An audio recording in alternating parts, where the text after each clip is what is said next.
Buenas tardes a todo el mundo. Buenos días a los que estéis al otro lado del Atlántico. Vamos a dar inicio al quinto webinar de la red Nanocelia. Lo primero sería pediros a todos, por favor, que desactivéis los micrófonos y las cámaras para el correcto desarrollo de la presentación, que hoy es a cargo de la doctora Nancy Vanessa Ekman, que es doctora en Ciencias Aplicadas e Ingeniería Química por la Universidad Nacional de Misiones, en Argentina. Actualmente trabaja en el programa de celulosa y papel desde el año 2011, donde inició sus actividades de investigación con el tema de purificación, de purificación de celulosa por métodos oxidativos para la producción de pulpa para disolver, y actualmente se encuentra realizando un postdoctorado con tema de impresiones 3D a partir de nanocelulosa y polihidroxialcanoatos. Además, aparte de su actividad corriente de investigación, pues participa en diversos proyectos relacionados con aplicación de celulosa y de nanocelulosa en ingeniería papelera. Recordaros que al final de su presentación abriremos un turno de preguntas para fomentar la discusión, que agradecería que quien quiera realizar alguna pregunta pues utilizara el icono de levantar la mano que encontraréis en la parte inferior de Microsoft Teams, y entonces pues yo mismo os daré paso para que podáis formular la pregunta. Bien, sin más, cedo la palabra a Nancy. Bueno, ¿me escuchan? Sí. Gracias, Mar, por tu presentación. Voy a compartir la pantalla. A ver.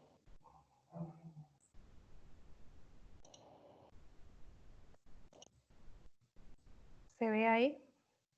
Sí. Bueno, empiezo entonces. Hoy les voy a estar contando acerca de las actividades que realizamos en nuestro grupo y que tienen relación con la red CITED Nanocelia. Nosotros específicamente trabajamos con nanofibras de celulosa, celulosa microfibrilada y su aplicación en papeles. Antes de empezar, me gustaría contarles, nosotros somos del programa de celulosa y papel. El programa de celulosa y papel es un grupo de personas que se dedican a la investigación, a la docencia y a la extensión, relacionados todo con materiales lignocelulósicos y con la fabricación de celulosa y papel. El grupo se encuentra situado en la ciudad de Posadas, esto es Argentina.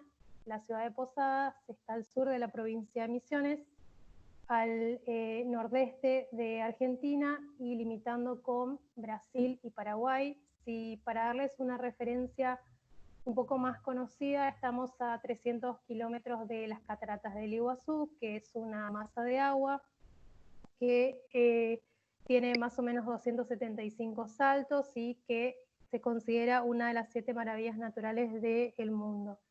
Además de eso, estamos a 1000 kilómetros de la provincia de Buenos Aires y esta provincia es la más importante de Argentina porque en ella está la ciudad de Buenos Aires. El programa de celulosa y papel pertenece al Instituto de Materiales de Misiones, que es un instituto de doble dependencia entre la Universidad Nacional de Misiones y el CONICET, que es nuestro organismo estatal de ciencia y técnica. Dentro del programa de celulosa y papel hay diferentes líneas de investigación. Nuestra línea de investigación es la de biorefinería a partir de residuos lignocelulósicos, que está dirigido por la doctora María Cristina Area y tiene un grupo de personas que se conforma de investigadores, becarios postdoctorales, becarios doctorales y estudiantes de ingeniería química. Todas estas personas están involucradas en un tema referido a la biorefinería, desde el fraccionamiento hasta la valorización de la lignina, de la celulosa y de las semicelulosas, y todo a partir de 3 materias primas principales, que es el acerrín de pino, acerrín de eucalipto y el bagazo de caña de azúcar. Además de estas materias primas, también se trabajan con otras materias primas no tradicionales, como por ejemplo la moringa oleífera. Además de todos estos trabajos de investigación de laboratorio, hay un grupo de ingenieros industriales y doctores que se dedican al modelado, diseño y escalado de todos los procesos y esquemas de biorefinería que se estudian en el grupo. Dicho esto, voy a empezar a contarles de el primer trabajo, que esto es una partecita del trabajo que se realizó de proyecto con 5 empresas argentinas, en donde lo que se buscaba era adicionar nanofibras de celulosa y celulosa microfibrilada en empastes industriales. Y bueno, en este caso lo que hicimos fue aplicar nanofibras de celulosa y lignocelulosa en un empaste industrial de pulpa quimimecánica que es destinado a la fabricación de papeles para packaging. Entonces, particularmente lo que hicimos fue evaluar el efecto de la adición de un 3% de nanofibras en masa en un empaste de pulpa quimimecánica de latifoliada. Este empaste es una pulpa que tiene un tratamiento leve de sulfito y después tiene un refino atmosférico, y se evaluó en 2 puntos de la línea de aproximación de la máquina de papel. Este trabajo lo publicamos este año en la revista Célulos, en la revista especial en donde participó la red. Y bueno, les voy a contar más o menos cuáles fueron los resultados. La materia prima que utilizamos fueron 4 pulpas. 2 de las pulpas, estas las que ven arriba, provienen de esquemas tradicionales, son pulpas comerciales de chip de pino y de bagazo de caña de azúcar, sometidas a un pulpado y a un blanqueo. Y las otras 2 pulpas son pulpas provenientes del acerrín de pino, que tienen un tratamiento de un esquema de biorefinería. Uno de ellos es el tratamiento soda-etanol, es un tratamiento que nos viene dando muy buenos resultados, y el otro es un tratamiento soda-oxígeno, que es un tratamiento que lo que hace es maximiza el aislamiento de la lignina, así que es un poco agresivo con los carbohidratos. Cada una de las pulpas fue oxidada químicamente de acuerdo a una oxidación tempo, y luego se pasó por un molino coloidal para producir la fibrilación mecánica. Se pasó la muestra hasta que se alcanzó una consistencia similar a la que ven en la foto. Cada una de las nanofibras obtenidas fue adicionada al 3% en masa en 2 pulpas. La pulpa 1 esta es la línea de aproximación de la máquina de papel. La pulpa 1 es la... que haya un flujo de electrolitos hacia la solución. Es la pulpa a la salida del espesador, que es una pulpa de proceso, mientras que la pulpa 2 es una pulpa a la salida de la caja de altura, que no es solo la pulpa, sino que tiene adicionado también agua de recirculación que proviene de la máquina de papel. Además del 3% de nanofibras, se agregó un complejo de resina de colofonia que consiste en la resina de colofonia y sulfato de aluminio. Esto es para reproducir, en las dosis de la planta claramente, es para reproducir las condiciones que utilizan en la fábrica. No se adicionó ningún aditivo más porque justamente esa era la intención, solo reproducir las condiciones de la planta y ver cómo afectaba la adición de las nanofibras. Se prepararon hojas de gramaje 125 y se caracterizó la nanofibra obtenida por el tratamiento quimimecánico, el cambio que se produjo con la adición de la nanofibra en el empaste, en ambos empastes, evaluamos grado Joule y tiempo de drenado, y propiedades físico-mecánicas de los papeles que se determinan por la fábrica. Entonces, acá en esta tabla ven los resultados de las propiedades de las nanofibras de celulosa y lignocelulosa, y vemos que los rendimientos obtenidos son mayor al 50%, siendo la muestra proveniente de la pulpa Kraft blanqueada la que alcanzó el mayor rendimiento de nanofibrilación. Las pulpas, todos los rendimientos variaron significativamente. Lo mismo sucedió con la viscosidad del 0,5%. Esta propiedad es un indicativo del grado de fibrilación, un indicativo indirecto del grado de fibrilación de las nanofibras, y también tuvo el mismo comportamiento que el rendimiento de nanofibrilación.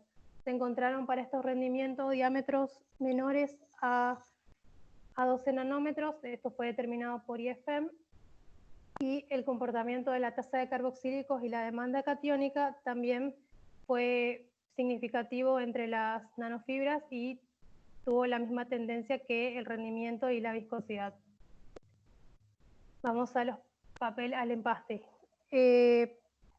Los resultados de la caracterización del empaste de los papeles se muestran en esta tabla.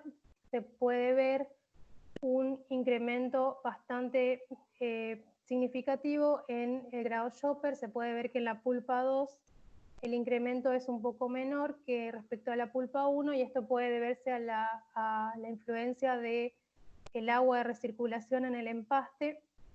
Este aumento en el grado Shopper en realidad es un problema en la máquina de papel, porque se va a necesitar más energía para poder eliminar toda el agua. Entonces es un costo de producción, no es un efecto positivo. El tiempo de drenado también incrementó significativamente. El incremento fue menor también para la muestra, para el empaste 2, y se observó que la nanofibra que provenía del tratamiento soda-oxígeno obtuvo los menores incrementos. En cuanto a la permeabilidad al aire, esta disminuyó significativamente. La mayor disminución fue para la muestra 2, y lo que se observó, la permeabilidad del aire depende mucho de los poros del papel. Entonces, ¿por qué? Porque la permeabilidad al aire es el paso del aire a través del papel. Entonces, cuanto mayor fue el rendimiento de nanofibrilación de la nanofibra, más alta fue la disminución en la permeabilidad. En cuanto al grado Shopper y al tiempo de drenado, en este trabajo solamente se siguieron los pasos que hacen en fábrica y se utilizaron los aditivos de la fábrica. Pero se recomienda que para que se mejore esa retención se utilicen sistemas como por ejemplo sistemas duales, alguna trampa para la basura aniónica, o quizás también algún polielectrolito que permita una mejor retención de las nanofibras en el sistema y una mejor formación para que luego se consolide mejor la hoja. Bueno, acá en este gráfico se puede ver los incrementos en la resistencia a la tracción y explosión. Los incrementos en la resistencia a la tracción, alargamiento y módulo de Young fueron mayores, se obtuvo un buen incremento en las resistencias, y el mayor incremento se observó en las muestras que contenían las nanofibras con el mayor rendimiento de nanofibrilación. Es decir, tanto en la pulpa 1 como en la pulpa 2.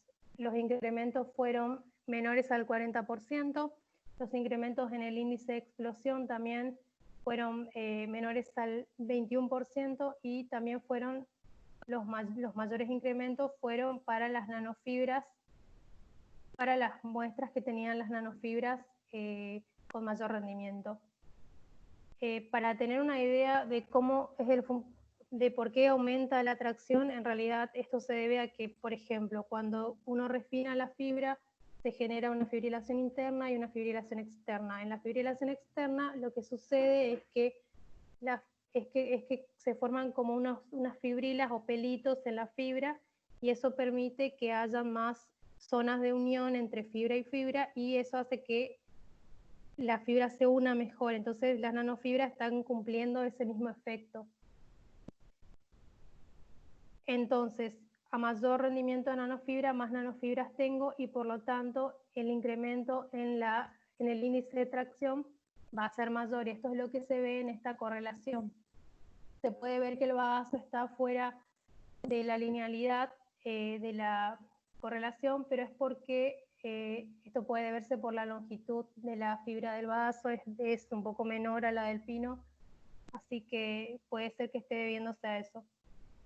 También la viscosidad 0,5% de consistencia es un indicativo de grado de fibrilación y se vio un aumento positivo para el módulo de Young con esto, pero a su vez también se vio un aumento en el grado Shopper con ese incremento de grado de fibrilación. Y esto se debe a que tengo más grupos carboxílicos porque es una nanotempo, así que tengo más grupos carboxílicos en la superficie que forman puentes hidrógeno con el agua y eso hace que el drenado sea un poco más lento. Otras propiedades que se evaluaron fueron el Concurrent Medium Test, Ring Crash Test y Short Compression Test, que son tres caracterizaciones típicas de los cartones, y esto es porque esta empresa produce cartones también, y son ensayos de compresión. Entonces RCT y CCT es para los papeles, mientras que CMT es para el papel ondulado, es decir, la resistencia de aplastamiento de papel ondulado. Entonces lo que se hace con el papel de gramaje 125 es formar una onda y hacer el ensayo sobre esa onda. Se observó que para CCT se obtuvieron mejores incrementos, en todos los casos hubo incremento, pero los mejores incrementos en CCT fueron para la muestra 1, mientras que para RCT, con RCT también se alcanzaron buenos incrementos, sobre todo para cuando se agregó la muestra de soda etanol, y CMT los mayores incrementos fueron para la pulpa 2. Entonces, las conclusiones de este primer trabajo fueron que se puede adicionar simulando el proceso real. Sin embargo, la capacidad de drenaje y la permeabilidad al aire disminuyen en todos los casos, y esto indica que la química del extremo húmedo de la máquina de papel tiene que modificarse para que se puedan incorporar esas nanofibras. También encontramos que las nanofibras con el mayor grado de nanofibrilación van a producir las mejores propiedades mecánicas. Por ahí los valores, se ven que los valores son un poco menores a otros trabajos, pero esto puede deberse a que por un lado se tiene que mejorar la química del extremo húmedo y por otro lado también los rendimientos de nanofibrilación son un poco más bajos. Y esto se debe por la acción mecánica, es por el molino coloidal, no tiene una capacidad tan alta como el homogenizador de alta presión para la nanofibrilación. Los índices de tracción y explosión, el alargamiento del módulo Young alcanzaron incrementos hasta un 40%, mientras que aquellas propiedades mecánicas que son típicas de los cartones alcanzaron aumentos hasta un 28%. Los resultados podrían ser incluso mayores si se hubieran utilizado agentes de retención específicos, como dije anteriormente, pero el propósito de este trabajo no era modificar la formulación real de la industria, entonces por esa razón no se agregó otro aditivo. Sin embargo, si se quisiera trasladar a plantas, sí se tiene que hacer esa adición de aditivos para mejorar la química. Eso es todo lo del primer trabajo. Ahora les voy a contar acerca del segundo trabajo que estuvimos realizando, y es un trabajo en donde lo que se hizo fue producir celulosa microfibrilada y caracterizarla morfológicamente a partir de acerrín de pino.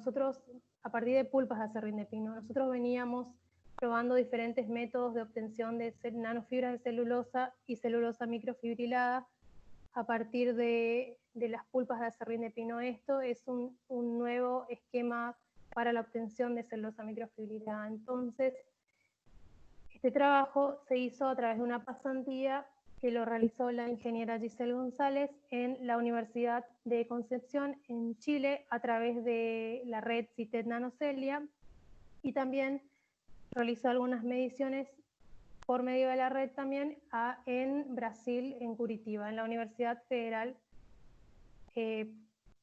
de Curitiba, Brasil. Se analizaron las propiedades físicas y morfológicas de las suspensiones de celulosa microfibrilada obtenidas a partir de pulpas acerrines de pino por esquemas de biorefinería, y se evaluaron las técnicas actualmente aplicadas para la determinación de los anchos de la celulosa microfibrilada en nanofibra.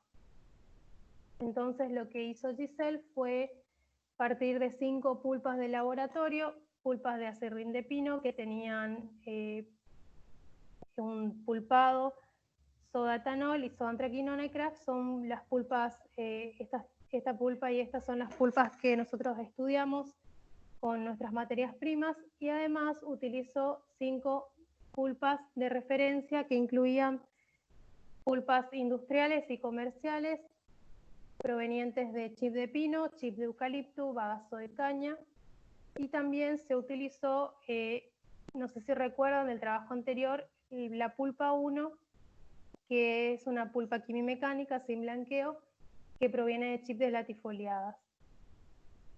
Bueno, con todas estas muestras, lo primero que hizo Giselle fue caracterizar la pulpa, le realizó la determinación del contenido inicial de lignina y con un fiber tester determinó dimensiones iniciales de las fibras que están presentes en pulpa. Se realizó longitud, ancho, porcentaje de fino, cuárcenes, y también se realizó índice King.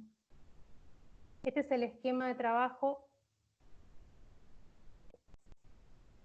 La pulpa, esta parte la hizo otra integrante del proyecto. Giselle partió directamente de las pulpas, y lo que hizo ella fue realizar una fibrilación puramente mecánica que consistió en 2 etapas. Primero pasó la muestra por un refinador PFI 4 veces hasta alcanzar 4 veces a 25.000 revoluciones hasta alcanzar 100.000 revoluciones, y luego de eso utilizó un homogenizador de alta presión en donde realizó 15 pasadas hasta alcanzar la celulosa microfibrilada. En cada una de las etapas, Giselle midió la energía consumida y el tiempo requerido para alcanzar las 100.000 revoluciones. Una vez que se obtuvo la celulosa microfibrilada, se realizó una caracterización bastante completa. Sin embargo, yo hoy les voy a estar contando solo los valores obtenidos en cuanto al ancho de la microfibra. Entonces, las caracterizaciones incluyeron difracción de rayos láser para determinar la longitud, viscosidad intrínseca en cuprietilendiamina de acuerdo a norma ISO, que se utilizó para el cálculo del grado de polimerización de las microfibras, viscosidad intrínseca en agua y dinámica en agua, utilizando un viscosímetro, un Brookfield, distribución de anchos, haciendo primero un cálculo teórico a partir de difracción de rayos láser y viscosidad, y también utilizó diferentes herramientas como microscopio óptico, TEM de escritorio, TEM de alta resolución y TEM de un microscopio electrónico de transmisión. Además de eso, como les decía anteriormente, determinó el consumo energético del proceso, tanto del refino como del homogenizador, y el tiempo requerido para alcanzar la celulosa microfibrilada. Estos son los resultados obtenidos en pulpa. Se puede ver que los valores para pulpas químicas, es decir, de la pulpa 2 a la pulpa 10, fueron entre 0 y 6,21, y para la pulpa quimimecánica, obviamente se alcanzó un valor un poco mayor, un 25%. Estas 3 pulpas son las pulpas blanqueadas. Esto es chip de pino blanqueado con proceso SF, chip de eucalipto con proceso SF de blanqueo, y bagazo de caña de azúcar con un proceso TCF. Los valores de las pulpas obtenidas en el laboratorio alcanzaron valores similares. Todas las propiedades de la pulpa, las propiedades morfológicas de las fibras en pulpa, dependen de la materia prima, dependen del proceso de pulpado, dependen también si se hace algún refino o no. En este caso, lo que se observó es que, por ejemplo, la pulpa 1 y la pulpa 4 tuvieron los menores valores de longitud, pero esto se debe a la materia prima, que es una latifoliada. Después se puede ver que otro de los valores, a continuación de estos valores de latifoliada, le siguió la pulpa de bagazo con una longitud de 0,9 y seguido de esto se vio que para coníferas hubo una diferencia entre el acerrín y el chip. Estas pulpas que tienen 1 milímetros de longitud son las que derivan de acerrín de pino, mientras que las que derivan del chip de pino tienen una longitud promedio de 2,5. Y esto es porque en realidad el acerrín es el resultado del aserrado de la madera, así que pasa por muchos procesos mecánicos. Y eso hace que llegue al pulpado con una longitud menor. El ancho tuvo un comportamiento similar, los menores valores fueron para las pulpas derivadas de latifoliadas, para el bagazo de caña, y se obtuvieron valores similares para todas las coníferas. En cuanto a los finos, se observó que los valores fueron bastante similares, solo hubieron 2 pulpas que tenían valores diferentes, un poco mayores. La pulpa 5, que tiene una cantidad de finos mayor, pero esto es porque es una pulpa de bagazo, y la pulpa de bagazo por ahí tiene parénquima o algún otro elemento de la médula. Y la pulpa 1, pero esto es debido a que es una pulpa quimimecánica, y como ustedes saben, un proceso quimimecánico involucra mucha acción mecánica, y esto hace que se genere quizás mucho corte de fibra y mucho fino. El Quercenes, que es el peso de la pulpa por unidad de longitud, depende mucho del ancho, así que los menores valores van a ser para aquellas muestras que tienen menor ancho. Y bueno, se ve entonces acá, por ejemplo, en la pulpa quimimecánica y en la pulpa de chip de eucalipto y de bagazo. Finalmente, el índice de King, que es la cantidad de dislocaciones que sufre la fibra, varía con el efecto mecánico o el efecto físico que se realiza sobre la pulpa, y se observó que los mayores valores alcanzados fueron para las pulpas industriales. Esto es por el mismo proceso industrial, por qué sucede con la pulpa en el proceso industrial, mientras que los menores valores fueron para las pulpas de laboratorio. Acá se observa que estas 3 pulpas tienen un índice King un poco mayor, y esto es por el proceso, por la acción química durante el blanqueo. En cuanto a consumos de energía, bueno, acá vemos un gráfico de consumo energético para todas las muestras. Lo que está en celeste claro es el consumo de energía en la etapa el consumo de energía necesario para alcanzar 100.000 revoluciones en el PFI. Entonces, en celeste un poco más oscuro se tiene el valor del consumo de energía en el homogeneizador para alcanzar las 15 pasadas. Todos estos valores que parecen como etiqueta de datos en realidad son los tiempos requeridos para realizar esas acciones mecánicas. Entonces, lo que se encontró es que los mayores consumos de energía para el pino, por ejemplo, fueron los procesos Kraft, mientras que los menores consumos de energía fueron para todas aquellas microfibras obtenidas a partir de pulpas que involucraban acerrín de pino y un proceso de biorefinería. Por ejemplo, en este caso la muestra 6 es un acerrín de pino, pero es un proceso Kraft, mientras que la 7, la 8 y la 10 son acerrines de pino pero tienen, en el caso de las 7 es un soda antraquinona, en el caso del 8 es un soda etanol, y en el caso 10 también es un soda etanol, pero con otras condiciones. Y esto es chip de pino, por eso es un poco mayor. Los resultados de la caracterización de la celulosa microfibrilada se muestran en esta tabla. El grado de polimerización presentó valores similares, sin embargo, el valor fue un poco menor para aquellas muestras que provenían de pulpas con tratamiento soda etanol. En cuanto a la longitud y las viscosidades, lo que se hizo fue determinarlas para luego poder hacer el cálculo del diámetro promedio de la suspensión. Las dimensiones que se determinaron por diferentes técnicas se observan en las siguientes imágenes. Acá tenemos una imagen de un microscopio de transmisión, de barrido, de alta resolución, y microscopio óptico. Esto es una muestra de celulosa microfibrilada de la pulpa Kraft no blanqueada de chip de pino, que es la muestra 2. ¿Y por qué se realizaron tantas técnicas? Bueno, en realidad, cuando uno obtiene una celulosa microfibrilada o nanofibra de celulosa, uno obtiene anchos de diferentes tamaños que forman una campana de Gauss. Les voy a dar un ejemplo respecto a una de las técnicas. Por ejemplo, si yo produzco nanofibras de celulosas con 10 milimoles TEMPO y un homogenizador de alta presión, el rendimiento que obtengo de nanofibrilación es muy alto. Entonces, ¿qué va a suceder?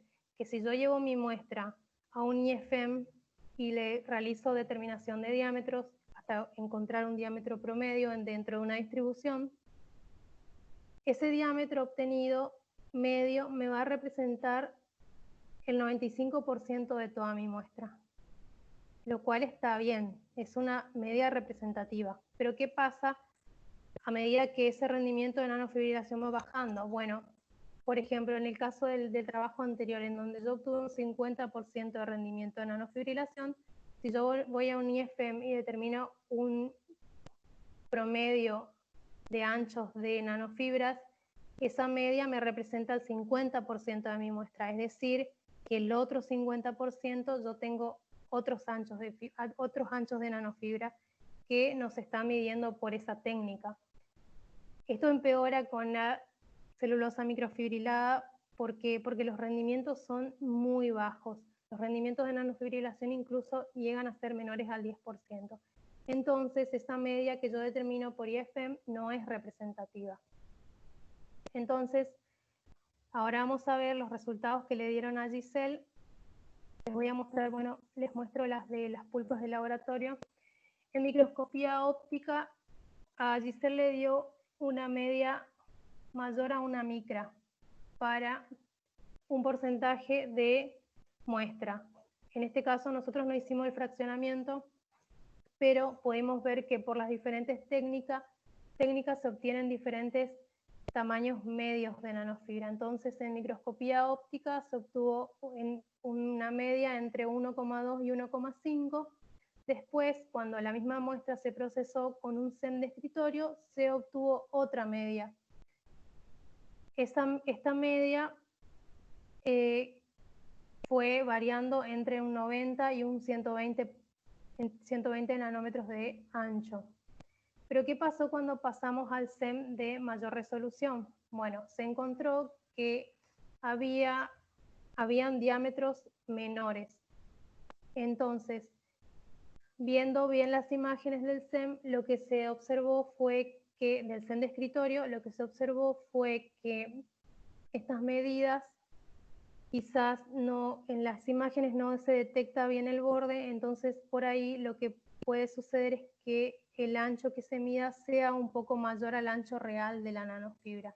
Entonces es por esa razón que cuando se hace un SEM de mayor resolución, los valores son mucho menores, son incluso la mitad. Cuando hicimos TEM con la misma muestra, lo que sucedió fue que los diámetros fueron incluso mucho menores que con los determinados con SEM de alta resolución. Y esto puede deberse a que el microscopio de transmisión no está detectando las fibras más gruesas, las nanofibras más gruesas, y entonces solo mide una pequeña porción de las nanofibras. Y quizás estamos hablando ahí, en este caso, de ese 10% o menos de ese 10%. Entonces, ¿qué pasa?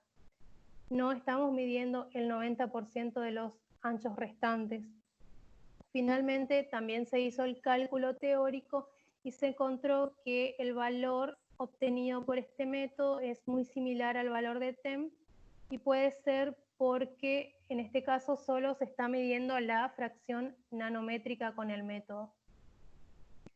Entonces, este es un trabajo que hizo Giselle muy interesante y que está en instancia de evaluación para ser publicado, así que pronto va a estar, esperemos que pronto esté disponible en la web. Y bueno, les voy a contar solamente 3 de las conclusiones, porque solamente hablé de una parte de la caracterización. Entonces, la pulpa de acerrín de pino, proveniente de un pulpado soatanol, también de un pulpado de la zoantraquinona, consume menos energía para alcanzar la suspensión de celulosa microfibrilada con dimensiones nano y micrométricas. Las diferentes técnicas para la determinación del tamaño de las nanopartículas en la celulosa microfibrilada no son representativas de la distribución real de las dimensiones.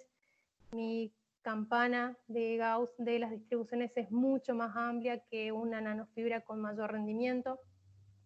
Y los diferentes microscopios y técnicas utilizados revelan que solo se miden algunas fracciones de fibrilas de diferentes tamaños según su tecnología y resolución. Finalmente, bueno, este es el segundo trabajo. Les voy a contar cuáles son los nuevos desafíos que tenemos en nanocelulosa en nuestro grupo.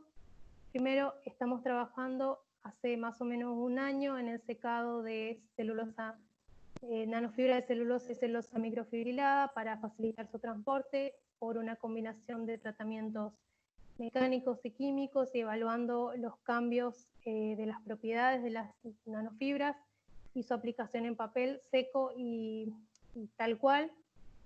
También estamos iniciando trabajos que involucran la producción de nuevos materiales, combinando bioplásticos biodegradables con la nanocelulosa, y nuevos recubrimientos para la producción de papeles hidrofóbicos que no incluyan bioplásticos, y esto tiene que ver con una demanda de la industria. Actualmente en Argentina nosotros tenemos papeles recubiertos, pero estos papeles se importan. Si bien se producen los productos con recubrimiento acá, la materia prima, el papel, proviene del exterior y son papeles recubiertos de polietileno. Entonces, como todos saben, hay un gran problema con el plástico a nivel mundial. Yo estuve leyendo un poco de las normas europeas y no sé el resto de Latinoamérica cómo es la situación en sus países. Si quieren contarme durante la sección de preguntas, sería muy interesante escucharlos. Pero en Argentina, por ejemplo, no hay una legislación importante acerca de los plásticos. Generalmente nosotros tenemos, no se produce bioplástico, nosotros tenemos muy pocas plantas de compostaje, muy pocas plantas de reciclado, y casi todo el plástico que se genera y se consume se destina a relleno sanitario. Además de eso, hay que incluir que las plantas de reciclaje son mecánicas, entonces si el packaging está contaminado con algún alimento o con el producto que lo estaba conteniendo, no puede ir a la planta de reciclaje mecánico, así que se manda directamente a relleno sanitario. Y es un problema actual. De hecho, se viene haciendo un censo todos los años, a fin de año, que lo hace la Fundación de Vida Silvestre Argentina, en donde lo que ellos hacen es determinar la cantidad de residuos plásticos en la costa de la provincia de Buenos Aires, y encontraron que el 83% de la basura es plástico, principalmente restos de plásticos, bolsas de plásticos, botellas descartables y tapas de botella. Esos son los 4 principales residuos en las costas de Buenos Aires, por lo menos. Bueno, y por esa razón es que estamos tan interesados en iniciar esta línea de packaging más sustentable. Bueno, creo que eso es más o menos un resumen de todas las actividades que veníamos haciendo. Y bueno, este es nuestro contacto. La doctora María Cristina Areda es la directora del grupo de investigación. También trabaja en colaboración con la doctora María Vallejos, que ustedes la conocen por la red. Y bueno, y quien les habla, Nancy. Mi email es nancyeman@gmail.com por si tienen alguna duda respecto a la presentación y que nos puedan aclarar el día de hoy. Muchas gracias. Muy bien, Nancy, muchísimas gracias por esta presentación y por ofrecernos pues tal amplio espectro tanto de propiedades de las propias nanofibras y las características que tienen en función del tipo de tratamiento y de aplicaciones en el sector del papel. Abrimos un turno de preguntas. Recordad que debéis utilizar el icono de levantar la mano y os daré paso. Bien, parece que tenemos a Miguel Zanutini. Miguel, adelante.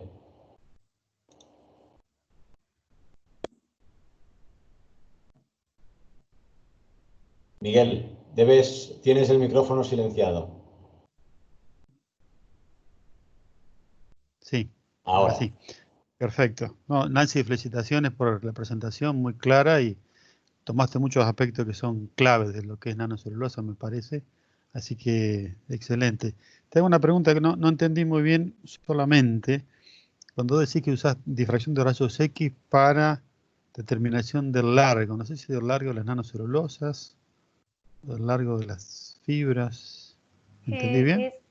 Sí, es de la celulosa microfibrilada. Yo no utilicé ese equipo, sí había utilizado uno similar que es el DLS y tengo entendido que lo hace por índice de refracción o algo así. Ajá. Es para la nanocelulosa, digamos. Es para la celulosa microfibrilada, sí. Ajá. Bien. Vamos, gracias. muy bien, gracias Miguel por la pregunta y Nancy por la respuesta. Tenemos una pregunta de Luis Pereira Ramos. Luis, adelante. Nancy, primeiramente, parabéns pela sua apresentação, excelente, representando muito bem o grupo. Foi um prazer ouvi-la. Eu tenho, na verdade, várias perguntas que não sei se terei condições de formulá-las, e, não sendo o caso, eu te mandarei posteriormente um e-mail. Mas me entende bem o português, não? Mais ou menos. Prefere que eu formule em inglês? Não, está bem em português, creio. Então, tá. Então, a primeira pergunta que eu queria fazer é sobre a incorporação de 3% em massa de nanomateriais sobre o papel. E eu me fico perguntando como que vocês controlam essa incorporação. Você mencionou, inclusive, a necessidade, talvez, de utilizar algum tipo de material que permita uma melhor aderência da nanofibra ao papel. A minha pergunta estaria no sentido de qual segurança você tem para mencionar, para dizer que haja 3% de incorporação de nanofibra no papel. E como você tem utilizado também fibras ou papéis contendo lignina, seria interessante ouvir a sua opinião sobre qual a função ou a interferência que a lignina possa estar assumindo nessa questão da absorção das nanofibras. Sí, con respecto a la primera pregunta, no controlamos la cantidad que queda de nanofibras. Simplemente agregamos y bueno, vemos los cambios. Suponemos que con la adición de esos reactivos de que mejoran la retención, se va a permitir retener más nanofibras. Quizás algo se esté perdiendo y por eso no es tanto el aumento. Pero no lo evaluamos en este trabajo. Con respecto a la segunda pregunta, si me la puede repetir, por favor, porque me perdí. Sobre você trabalhou com papéis ou com fibras lignificadas, não? Contendo lignina, não? Sim, sim. Sim. A presença de lignina nessas fibras, ela interfere, ou vocês têm alguma ideia, alguma medida sobre a interferência da lignina sobre esse processo de retenção das nanofibras? No sé si Cristina o María quieren acatar algo, pero no, por lo menos yo en mi trabajo no evalué esa influencia sobre los papeles. Sim, tá certo, obrigado.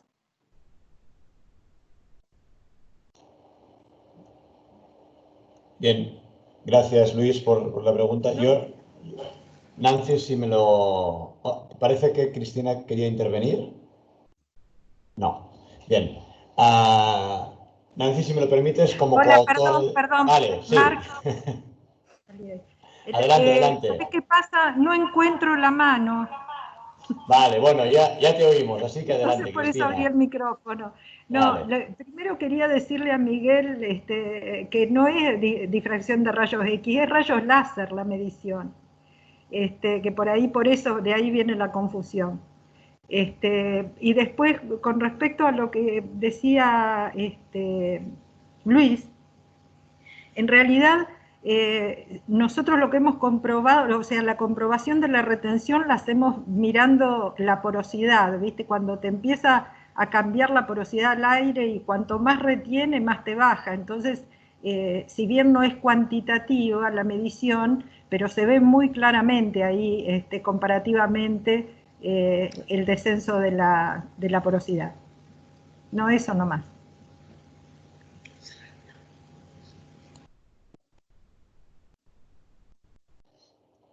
Muy bien, gracias Cristina por la aclaración. Yo quería hacer una intervención en el mismo sentido, es decir, por el trabajo expuesto hoy aquí, y me permito el lujo de comentar también como coautor del trabajo, pues realmente es difícil cuantificar la cantidad másica o la fracción másica de nanofibras presentes en el papel resultante, incluso en presencia de agentes de retención. Siempre se debe comparar, pues, haciendo la misma experimentación, pues, con una membrana que permita asegurar una retención total, ¿no? Y siempre tienes esa incertidumbre. Bien, mientras esperamos alguna otra pregunta, a mí me gustaría hacer una pregunta sobre el segundo trabajo, Nancy. Hay algo que me ha sorprendido y quisiera saber cuál fue el criterio que siguieron para llevar las fibras de las distintas pulpas a 100.000 revoluciones de PFI antes de homogenización. Bien, creo que esa pregunta la puede contestar, no sé si Giselle está conectada, que es la que hizo el trabajo. Sí, está conectada, me parece. Entonces, sí. Sí, buenos días. Quería responder esa preguntita. El criterio que se tomó fue que en la Universidad de Concepción ellos realizan un pretratamiento enzimático a las pulpas o a la materia prima y luego le realizan 100.000 revoluciones en el PFI. Entonces, como para comparar, realizamos el mismo proceso y después realizamos la homogenización a alta presión, o sea, 700 bares, como para comparar con pretratamiento y sin pretratamiento. Bien, gracias. No, simplemente lo comentaba porque he visto que el consumo energético del proceso de refinado es prácticamente equivalente al consumo energético de la homogenización de alta presión. Que, por cierto, me gustaría preguntar, ya aprovechando pues, mi intervención, ¿no? Los consumos energéticos que aparecían en la presentación, ¿a qué cantidad de masa están referidos?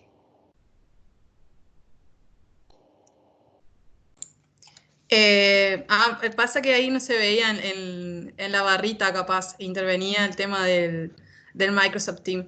Es kilowatt hora por kilogramo. No sé si es esa la pregunta, si la estoy contestando. Sí, era esa la pregunta. No alcancé a ver la cantidad de masa que había. Bien, tenemos una pregunta de Enrique González. Adelante, Enrique. Hola, buenos días. Quiero felicitar a Nancy por su trabajo también y aprovecho para saludar a Cristina. Una pregunta muy particular solamente. Habían hecho la medición del King. Quería saber cuál creen que haya sido el efecto del King en las propiedades de la nanocelulosa. Y en todo caso también si aplicaron el refinado alta con bastantes revoluciones y 1000 revoluciones, generalmente el King puede relajarse con el calor, ¿no? Quería saber si midieron el King después de refinado, en todo caso, después de la aplicación en el papel, ¿no? Esa sería mi pregunta. Sí, el King no se midió solo en la pulpa. En la pulpa. Sí, no se llegó a medir en la celulosa microfibrilada. Ya, pero en todo caso, ¿qué efecto pudo haber tenido sobre las? Porque he visto que cambia bastante ahí el King, he visto en tu cuadro también, en las pulpas. Hola Enrique, ya que está me meto yo. Ya, Cristina, ¿cómo estás? Hola Cristina. ¿Qué tal, Cristina? ¿Qué tal? Mira, nosotros encontramos un efecto, o sea, había efecto del King, pero en realidad lo que pasó es que no lo pudimos explicar, por eso no lo incluimos en el trabajo. O sea, el efecto era, todavía estamos buscando, digamos, una explicación coherente para el efecto que tuvo el King en el tamaño, básicamente en el tamaño de la celulosa microfibrilada. Así que bueno, por eso, digamos, por eso no lo incluimos, ¿sí? O sea, se ve un efecto, pero no explicable. No, gracias, pues todo eso es un dato bien interesante, igual, ¿no? Gracias y saludos, Cristina. Saludos a Nancy también. Estás sin micrófono, Enrique. Aló, sí. ¿Me escuchas? Muy bien, gracias. Ahora, ya, listo. Gracias, Enrique. Gracias, Nancy y Cristina. Tenemos otra pregunta de Luis Pereira Ramos. Luis, adelante. Nancy, vocês utilizam a polpação só da etanol, certo? O pulpeo só da etanol, correto? Sim. Em algum caso, há grupos carboníleos na estrutura da pulpa. ¿Crees que estos grupos carboníleos están siendo esterificados en el proceso só de etanol? No, la verdad no sabría decirlo. La parte de pulpado o sea, todo lo que es fraccionamiento es trabajo de otra persona. Yo solamente miro las propiedades finales de la pulpa que obtiene, así que sería muy detallado poder responderle eso. No sé si Cristina o si Fernando están conectados. No escuché la pregunta. Cristina, ¿cómo está? Cristina, entonces, lo que pregunté es acerca de la pulpas, del pulpeo soda etanol. ¿Ok? En el caso de... que preguntaste acerca del pulpado, sí. ¿Qué preguntaste? Sí, sobre la posibilidad de los grupos carbonilos serem esterificados durante el proceso.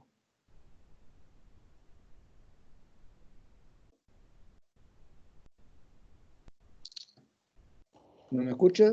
Parece que tenemos algún... No, vale. No lo medimos. Es posible, pero no lo medimos. No, yo creo que es una cuestión interesante porque si lo tienes esterificado, esto tenía una consecuencia importante sobre la distribución de cargas en la superficie de la pulpa. ¿Eh?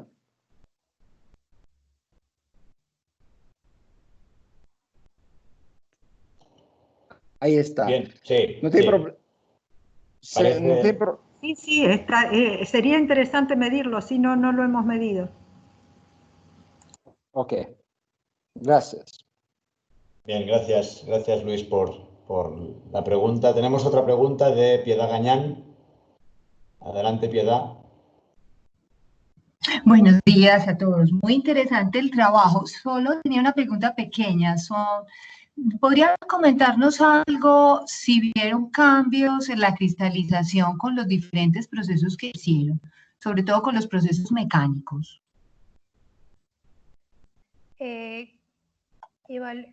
Evaluamos la cristalinidad, pero en realidad, como lo hicimos este año y se paró todo por la pandemia, es un trabajo que no lo terminamos. Ya habíamos empezado, pero no llegamos a procesar todas las muestras, entonces no podría responder eso en este momento, pero sin embargo, lo que podemos hacer es, cuando tengamos los resultados, le puedo mandar un mail para contarle cómo dieron.